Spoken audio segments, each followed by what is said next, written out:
Mataram kuno muncullah tradisi dari adanya Kanjeng Ibu di pantai selatan. Jadi tradisi ini terus berlanjut sampai sekarang. Jadi Kanjeng Ibu itu diakui untuk menjadi istrinya dari istri batin dari raja-raja Mataram. Jadi ini sebenarnya melanjut dari tradisi yang dulu ada waktu zaman Nabi Sulaiman. Jadi kan waktu zaman Nabi Sulaiman dalam keislaman itu beliau ada istri juga dalam Ratu Bilqis dan lain-lain. Jadi itu tradisi itu yang berlanjut di Mataram Islam. Turun temurun sampai ke sekarang. Nah, untuk Keraton Kidul ini sebenarnya memang banyak yang masyarakat itu kan umumnya ini kan awalnya dari keraton. Jadi yang masyarakat umum itu biasanya dia kan dengar dari kakeknya lagi. Jadi cerita turun temurun, jadi banyak cerita akhirnya melebar. Jadi di Keraton Kidul itu memang sebenarnya Ibu Ratu itu kalau di keraton itu kami menyebutnya itu Gusti Kanjeng Ratu Ayu Kenconosari. Gusti Kanjeng Ratu Ayu Kenconosari. Iya. Jadi Kanjeng Ibu itu kenapa disebut Kenconosari? Karena lanjut. Iya. Jadi kenapa Kenconosari? Karena Pantai Selatan itu dipercaya dari dulu adalah tempat penyimpanan dari harta-hartanya, emasnya Nabi Sulaiman. Jadi kenapa kalau di Jawa tuh ada sebuah kayak turun-temurun yang diajarkan. Misalnya kalau kita mau belajar kesaktian kita harus menghadap ke utara. Kita berdoa menghadap utara, meditasi menghadap utara. Tapi kalau kita mau kemakmuran, rumah harus menghadap ke selatan. Selatan itu patokannya kepada Kidul. Jadi sumber dari kekayaan dan lain-lain itu menghadapnya ke selatan.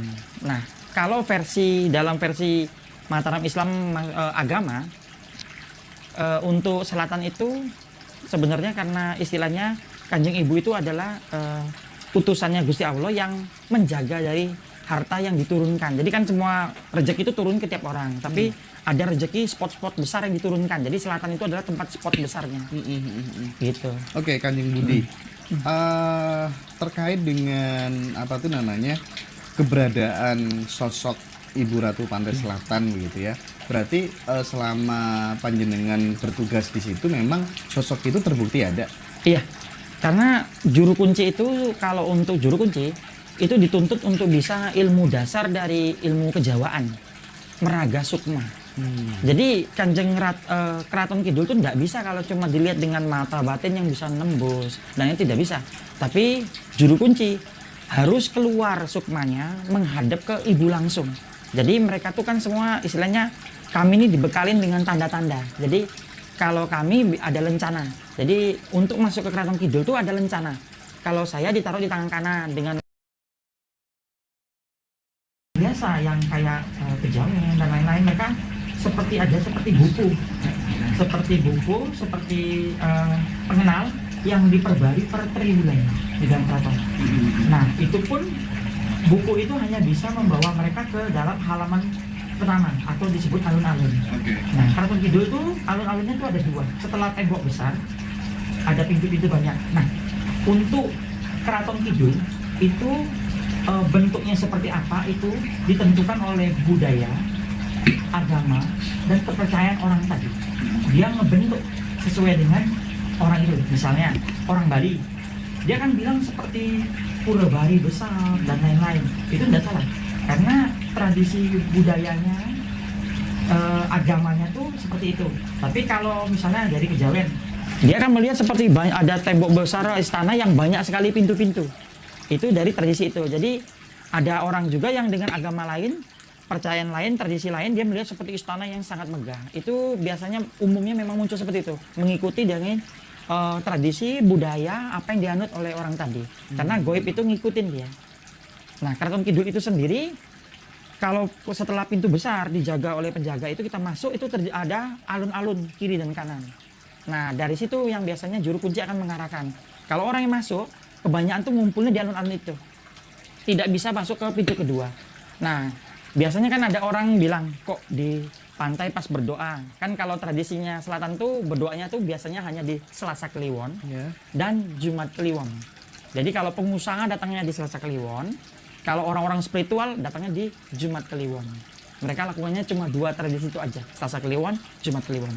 Nah, kalau masuk ke dalam Keraton Kidul itu, alun-alun kiri itu biasanya kita kalau meditasi di pantai itu akan dengar kok suara ada kayak gamelanan dan lain-lain. Itu adanya di alun-alun sebelah kiri. Itu ada kumpulan besar, ada acara gamelanan dan lain-lain, ada juga tari dan lain-lain di situ. Tapi kalau yang di sisi kanan itu biasanya kalau kita Rogo Sukmo masuk ke sana, dia akan nawarin jasa. Mau sakti, mau pusaka, mau kekayaan, itu semua ada. Warganya tuh boleh, warganya Keraton Kidul. Jadi Keraton Kidul tuh Keraton Kidul dan ada warganya. Jadi warganya pun berhak untuk bantu orang dan itu bisa di sana. Jadi kebanyakan misalnya kayak Yogyakarta, keraton di tengah-tengah. Yogyakarta itu adalah wilayah selatan. Nah, orang kadang minta ke orang pinternya di situ yang goib-goibnya, karena di sana seperti kita juga. Jadi ada masyarakatnya juga. Jadi nggak semua Keraton Kidul tok gitu. Karena Keraton Kidul itu kan besar sekali ya, halaman depannya tuh Pelabuhan Ratu. Sampai ke halaman belakangnya ada di Bali. Tengah-tengahnya ada di Parangkusumo. Jadi luas sekali. Selatan, wilayah selatan itu. Oke. Jadi sekali lagi ketika seseorang menyaksikan wujud dari Istana Ratu Pantai Selatan itu tergantung latar belakang dan persepsinya. Iya, budaya, sendiri. agamanya, iya. Oke. Nah kalau Mas Budi sendiri gitu, Kanjeng Budi sendiri gitu, ketika kemudian menyaksikan keadaan atau kondisi fenomena yang terjadi di Istana Ratu Pantai Selatan itu, kalau versinya jenengan sebagai juru kunci seperti apa, dan termasuk mungkin ketika melakukan dialog dengan Ibu Ratu gitu, barangkali pernah memberikan nasihat atau pesan-pesan apa begitu? Iya. Kalau saya sendiri melihatnya seperti istana megah yang penuh dengan gemerlap emas. Kalau saya, karena saya netral posisinya. Jadi pola pikir saya netral, saya lihatnya seperti itu. Nah, kalau kami sendiri kan harus meraga sukma masuk. Jadi sukma masuk, kami ke gerbang, kasih petunjuk dari lencana, kami masuk ke dalam. Nah, dari pintu gerbang awal alun-alun itu untuk menuju ke keputren kedua, pintu gerbang kedua itu kan sangat jauh jaraknya. Nah, biasanya kami pakai bantuan. Ada yang bisa terbang, ada yang bisa ada kendaraan di sana. Lalu sudah sampai di keputren gua, itu isinya ada taman dan lain-lain. Nah, itu masih jauh lagi untuk menuju ke keputren ibu, karena ibu tidak pernah keluar dari keputrennya. Jadi harus masuk ke gerbang terakhir yang terdiri dari emas semua. Nah, disitulah pintu utama setelah masuk keputren. Nanti masuk ke dalam, berjalan berapa jauh itu, setelah itu nanti ada keputren di sebelah kiri. Nah, itu keputren ibu yang utama. Nanti banyak keputren lain, itu tempatnya Dewi Blorong dan lain-lain. Ada pemandian laki-laki, pemandian perempuan, semua di situ. Belakang sekali itu Gunung Emas. Nah, ini yang dijaga oleh naga emas. Jadi kita masuk, nanti minta izin, ketemu. Nanti masuk ke tata ibu. Nah, kalau untuk juru kunci kami itu langsung bertemu sama Kanjeng Ibu. Dan kami punya peraturan, kalau Kanjeng Ibu kami tidak boleh melihat pusar ke atas. Jadi kami hanya menunduk. Nah, kalau saya ditanya orang, sebenarnya seperti apa sih wajahnya Kanjeng Ibu?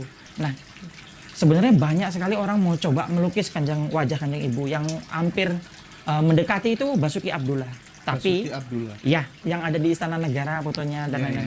Lalu dia nggak diizinkan untuk melukis wajahnya. Akhirnya Basuki Abdullah mengambil foto model yang orang Medan dilukisnya di situ. Lalu kita dengar kemudian kejadiannya kan meninggal. Karena wajah ibu tuh keluar cahaya. Keluar cahaya.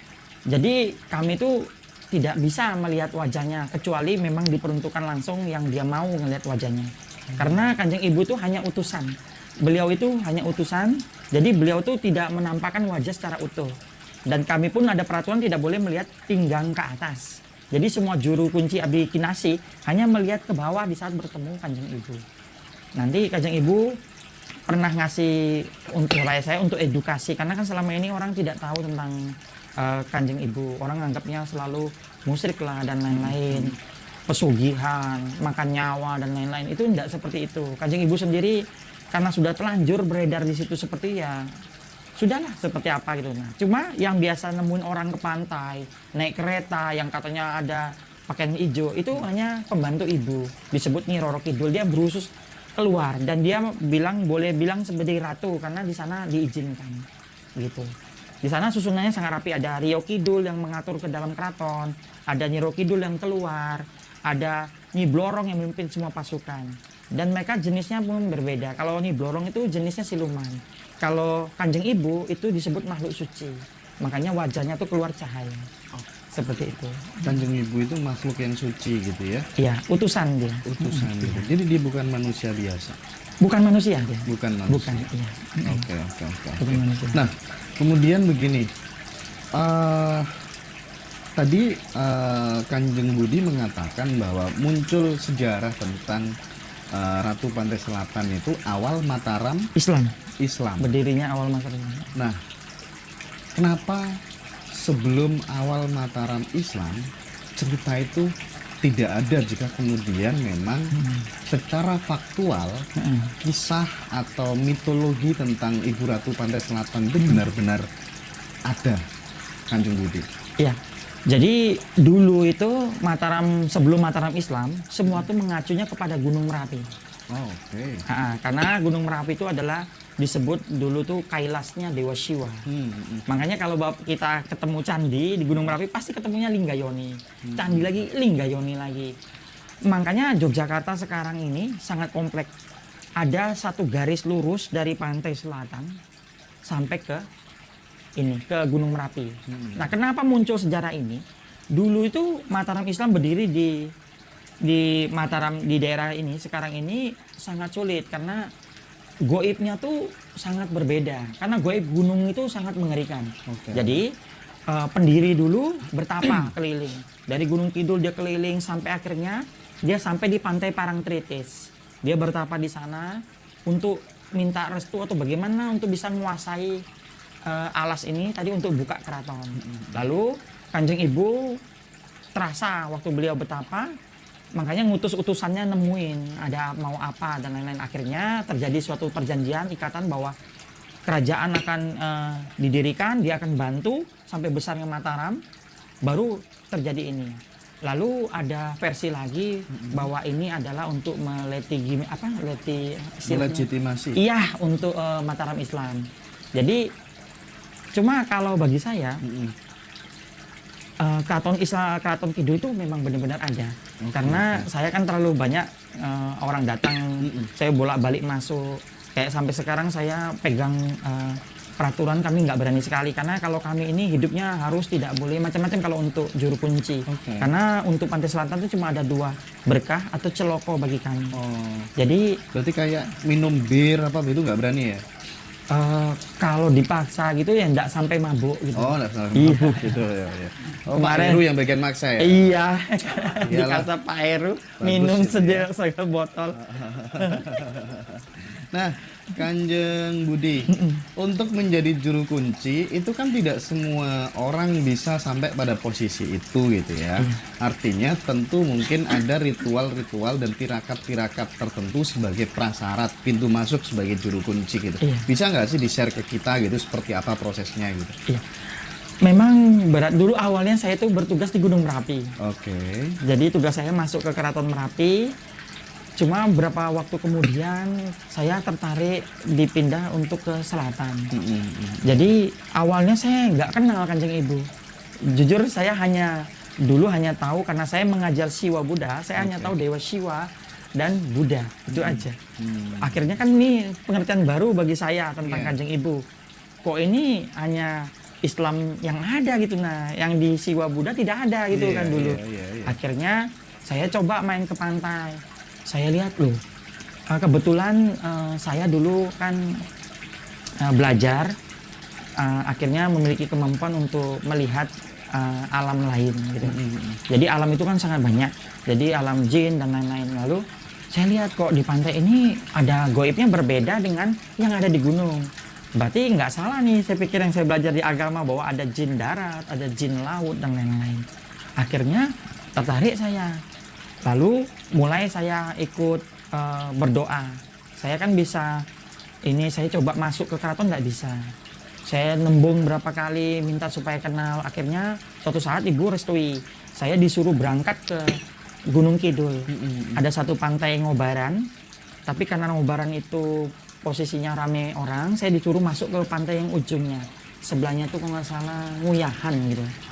Lalu kan saya nggak ngerti tradisional kalau bawa ada pasang surut. Iya. Waktu itu saya lakukan tapa pendem di pantai. Jadi ditaruh cuma batas kepala muncul. Teman saya yang mendem itu langsung nunggu istirahat di warung. ternyata kami nggak tahu bahwa waktu itu memang mungkin itu kali untuk syarat saya masuk. Tiba-tiba air pasang, wah saya tenggelam. Saya pikir saya nggak mau mati di sini. Saya pikir Kanjeng Ibu tolong saya, Kanjeng Ibu tolong saya. Dari situlah awal perkenalan saya itu. Lalu Kanjeng Ibu ngutus dewinya, namanya Sekartaji. Dia pakaiannya putih segala macam, akhirnya saya ditolong selamat, luka-luka semua, tapi saya selamat dari pantai itu.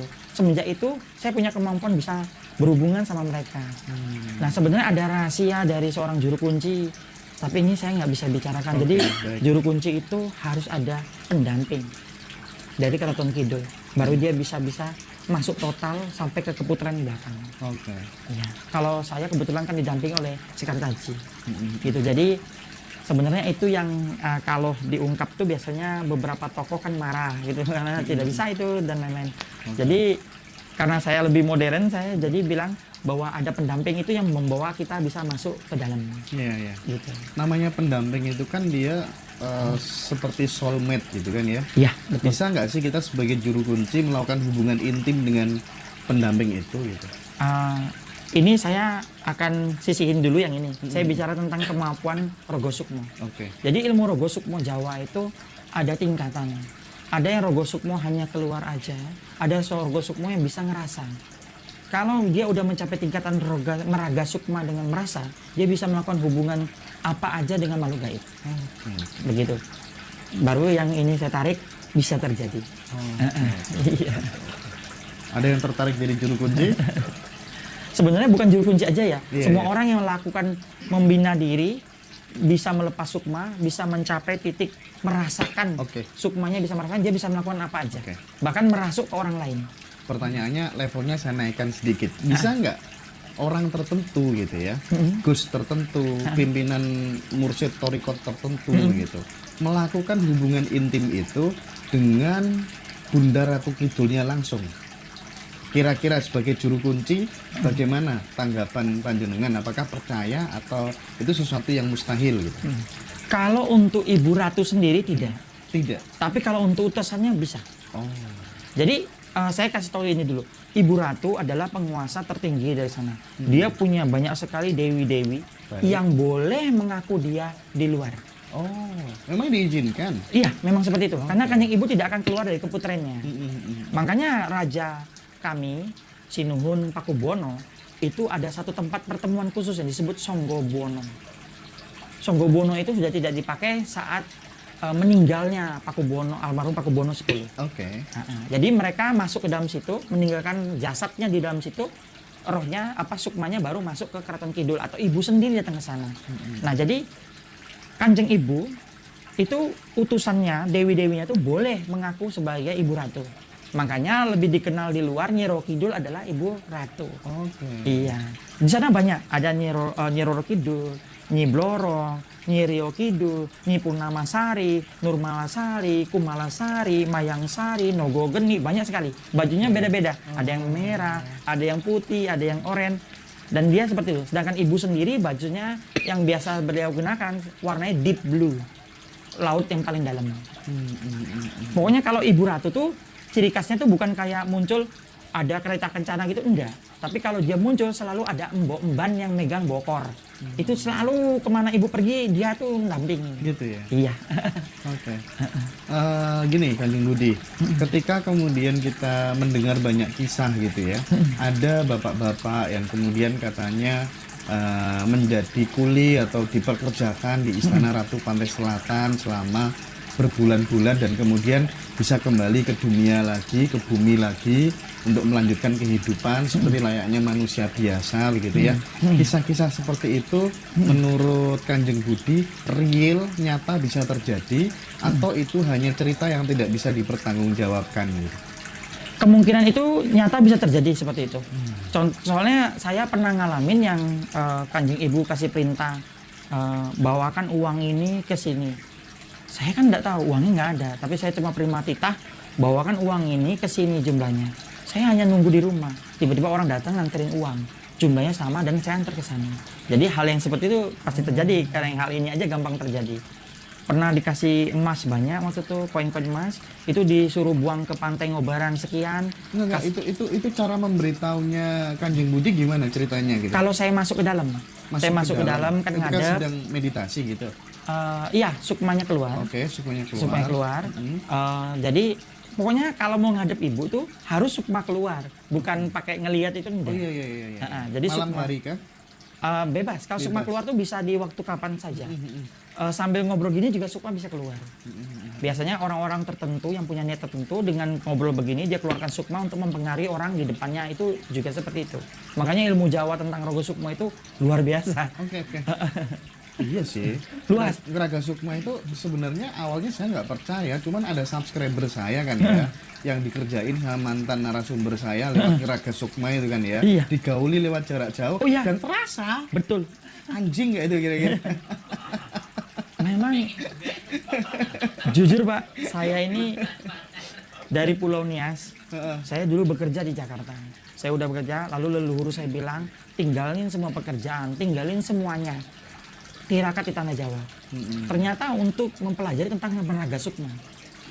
Wah, itu saya dulu nggak ngerti juga Meraga Sukma itu apa. Ternyata Meraga Sukma itu sampai ada yang tingkat tertinggi itu dikuasai oleh Eyang Sultan Agung. Meraga Sukma metu wujud. Karena beliau kan kalau sholat di Mekah. Iya. Nah, itu disebut Raga Sukma metu wujud. Itu tingkat tertinggi dari Meraga Sukma. Oke. Nah, saya tertarik ya. Mungkin terakhir ini segmen ini terakhir. Nanti obrolannya kita lanjutkan Oke. agak malam karena ini bakal seru banget ya. Oke. Nah, Kanjeng Budi saya tertarik tadi ya. Perintah-perintah yang diberikan Kanjeng Bunda Ratu Kidul tadi kepada Kanjeng Budi pada saat ngeraga sukma dan itu kemudian terjadi real dalam kehidupan sehari-hari. Itu apa saja, bisa nggak di-share ya? Apa Iya, misalnya contohnya begini, waktu itu Kanjeng Ibu bilang akan memberikan koin-koin dinar emas untuk dibagikan ke kiai.